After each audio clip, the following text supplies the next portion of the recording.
las incertidumbres principales, ¿no? ¿Cómo será ese acuerdo con el fondo que todavía no termina de explicitar en su totalidad el gobierno? El programa viejo, las metas que tenía, nos llevaban a una hiperinflación igual. Entonces nosotros nos pusimos metas mucho más fuertes, mucho más ambiciosas. Este es un programa que habíamos diseñado estando en el sector privado y lo llevamos a la práctica desde el primer día, pero ahora no es deuda nueva. Estamos reemplazando lo que hizo el kirchnerismo allá por el 2011, 12, 13, 14, que emitía letras intransferibles, ¿sí? para sacarle los dólares al Banco Central. ¿Sí? Vamos a contactar, sí, Carlos, lo hacemos y conversamos yo juntos quería sobre decir este lo siguiente, tema. básicamente es complejo explicar lo que dice Caputo de cómo vos vas a capitalizar el Banco Central, pero lo cierto, Débora, es que cuando aparece la incertidumbre del acuerdo con el fondo, el dólar en la Argentina, el paralelo, los financieros valían aproximadamente entre 1.200 y 1.250 y 1.270. Sí. Y hoy valen entre 1.325, entonces alguna incertidumbre generó la falta de explicación del acuerdo con el fondo. En la medida, vos lo que tenés que saber si esto es permanente o es transitorio. Bueno. Da la idea que es transitorio y que cuando vos anuncies definitivamente el acuerdo con el Fondo Monetario Internacional, el mercado cambiario se va a tranquilizar. Pero por ahora no está tranquilo. Bueno, y yo me preguntaría también, y lo vamos a sumar a Esteban Lafuente desde la redacción de La Nación, a esto que decía Carlos, si las intervenciones del ministro, que tuvieron una que recuerdo desde hace aproximadamente 10 o 15 días, cuando habló de bandas cambiarias, de un nuevo esquema en materia cambiaria a partir del acuerdo con el fondo y de la eventual salida del cepo, bueno, fue un poco el comienzo, la génesis de esto, porque los importadores dicen yo adelanto, los que tienen que liquidar las exportaciones dicen yo espero. ¿Cómo estás, Esteban? Hola, Débora, ¿cómo estás? Buenas tardes para vos y el resto de la mesa. Y sí, de hecho, con lo que decía Carlos recién, el gran tema asociado a la negociación con el fondo y eventualmente a cuando se firme el acuerdo es qué política cambiaria va a continuar. Y si mirás hacia atrás, antes de que empezara toda esta situación de más incertidumbre y suban los paralelos y demás, el gobierno siempre defendía este esquema de no haber devaluación porque el esquema es el crawling pega al 1%, que bajó desde febrero. Pero desde aquella intervención empezaron a haber antes versiones de que se iba a cambiar, el ministro nunca habló de banda cambiaria ni de flotación, pero él negaba una devaluación, pero no confirmaba de la misma manera que hacía antes la continuidad del 1% de la devaluación contra el Banco Central. Y ese contexto, al no estar definido tampoco, ni explicitado, ni firmado, ni se compartieron los documentos, ni nada que tenga que ver con el acuerdo con el fondo, alimenta la incertidumbre de, bueno, obviamente puede haber alguna devaluación o cambio de esquema. Y eso es lo que se explica que después haya, por ejemplo, movimientos en el dólar futuro que tuvimos hoy, donde crece la expectativa de devaluación o por lo menos más cobertura de agentes económicos, empresas, inversores que dicen en un contexto de no sé qué es lo que plantea el gobierno o lo que va a firmar con el fondo, me cubran ante una eventual devaluación. Eso es lo que está pasando hoy. Bueno, y la pregunta que recién un poco dejaba planteada Carlos, ¿no? ¿Esto es transitorio?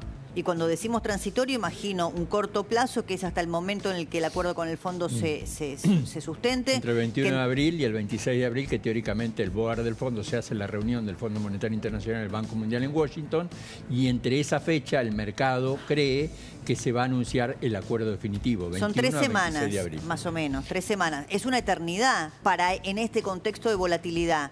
No sé qué pensás vos. Te diría de volatilidad y de un Banco Central que pierde reservas, porque lo que busca el gobierno, lo que intentó ratificar en cada una de sus últimas intervenciones el ministro es que no va a haber ningún problema, el dólar no se va a disparar, pero lo cierto es que uno mira al final del día el dato de reservas y el Banco Central sigue perdiendo dólares, e incluso la incertidumbre o estas dudas sobre la consistencia de la continuidad del esquema se mantienen porque la expectativa es, si ingresan dólares al Banco Central, como está planteando el gobierno, pero no se resuelve algo que tenga que ver con que al final del día salen más dólares de los que entran, quizás es tiempo, pero el problema de fondo se mantiene y entonces esto que de corto plazo luce temporario, como planteaban recién, puede llegar a ser un problema quizá más adelante y el acuerdo con el fondo comprar tiempo. Bueno, la inconsistencia de fondo que se vincula también con lo que hablaban antes sobre el atraso cambiario, la dificultad del gobierno para acumular divisas y eventualmente cómo eso impacta en la actividad local, son las cuestiones de fondo. Hay que ver de nuevo qué es lo que se termina firmando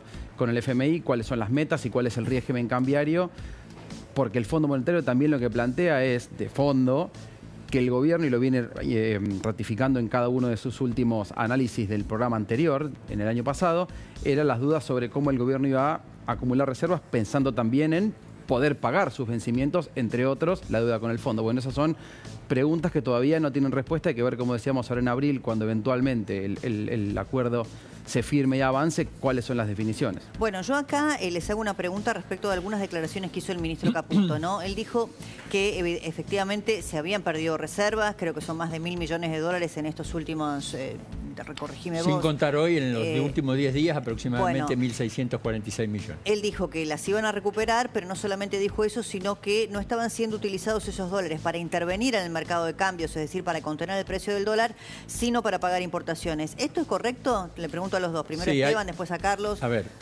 Hay una diferencia importante que tiene que ver con lo que está diciendo el ministro Caputo, es que en realidad los dólares se te están yendo porque vos estás vendiendo más dólares de los que estás comprando. O sea, ¿qué pasa?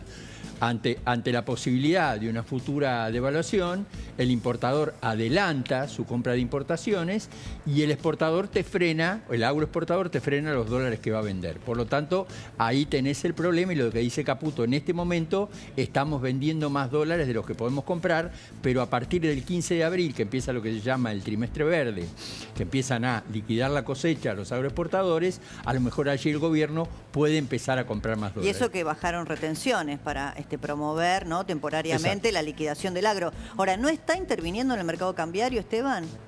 Sí interviene, no está informado habitualmente, como sí pasa con la compra y venta de divisas en el mercado oficial, que es donde intervienen, como decía Carlos, importadores y exportadores.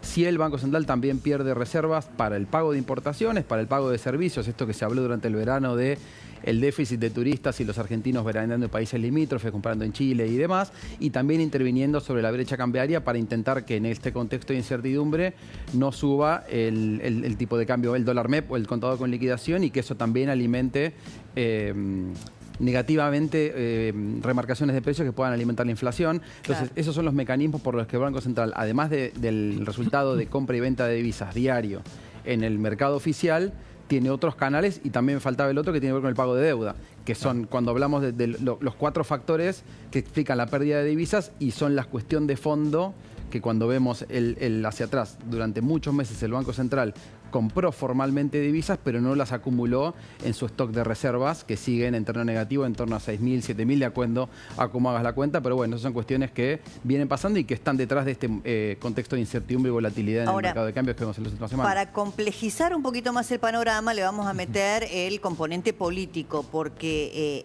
tanto el presidente Milei la semana pasada como ayer el ministro Caputo hablaron de Cristina Kirchner. El ministro de Economía lo hizo en estos términos, lo escuchamos. Caputo, el gran estafador serial de dólares ajenos. ¿Conoces el gesto? No. ¿Qué sería? Más de, los jóvenes sí. ¿Qué dice? No importa nada, se me pongo un oído y me sale por el otro. Ni siquiera me llegan los tweets de la ex presidenta. No la tengo bloqueada, no la tengo silenciada, y es como si ¿cómo se dice? El algoritmo supiera que no me importa. Bueno, ahí la incorporamos también a Graciela Ocaña, que está con nosotros hoy. ¿Cómo estás, Graciela? Gracias por venir. ¿Qué tal? Buenas tardes. Porque acá da la sensación de que el gobierno también ha elegido en Cristina Kirchner nuevamente, ¿no? Había habido primero como un corrimiento de la figura de Cristina para ponerlo a Kicillof en el centro de la discusión política, y en estos últimos 10 o 15 días da la sensación de que el gobierno decide otra vez antagonizar con ella. En este contexto económico, para mí es un riesgo grande, pero bueno, eso también pareciera que está sucediendo, ¿no? Bueno, es la figura quizás más débil ante la situación que hoy tiene Cristina frente a su condena, que hoy creo que apeló a la Corte Suprema, que es la última instancia, y me parece que siempre es más lindo pelearse con los más débiles, ¿no? Y no enfrentar los problemas. Ojalá el gobierno entienda de que hay un problema y que la sociedad lo votó para bajar la inflación, para ordenar la economía. Creo que ha tenido éxito en bajar la inflación, pero también hay que recordar que en la Argentina hubo muchos procesos antiinflacionarios que tuvieron éxito, pero siempre el problema es cómo se sale, ¿no?, de ese, o el ancla al dólar, o que son las recetas de siempre, y que a veces los instrumentos terminan enamorando demasiado a quienes deberían tener una idea política de qué van a hacer para más adelante. Eso es lo que pasa hoy en el dólar, pasó antes en la historia argentina, no es novedad. Esperemos que el gobierno, a partir de este nuevo crédito del FMI, lo pueda resolver, que pueda generar la confianza que la sociedad espera para poner en adelante inversiones y lo que la Argentina necesita para crecer, ¿no? ¿Cuánto impacta el ruido político para vos, Esteban, en la economía? Y es la incertidumbre que se genera sobre todo hacia adelante de eventualmente la sostenibilidad del esquema de reformas que plantea el gobierno y si va a ser eventualmente capaz de implementarlas. Y como también comentábamos antes, cada vez que hay movimientos en el dólar y que el dólar es tema, también termina afectando en lo político de corto plazo, que termina afectando a variables económicas, pensando una suba en la brecha o una intención de empresas, inversores y hasta de familias, hogares que ante cualquier temor de incertidumbre se refugian en el dólar, crece la demanda y en eso termina habiendo esa volatilidad que alimenta precios y demás.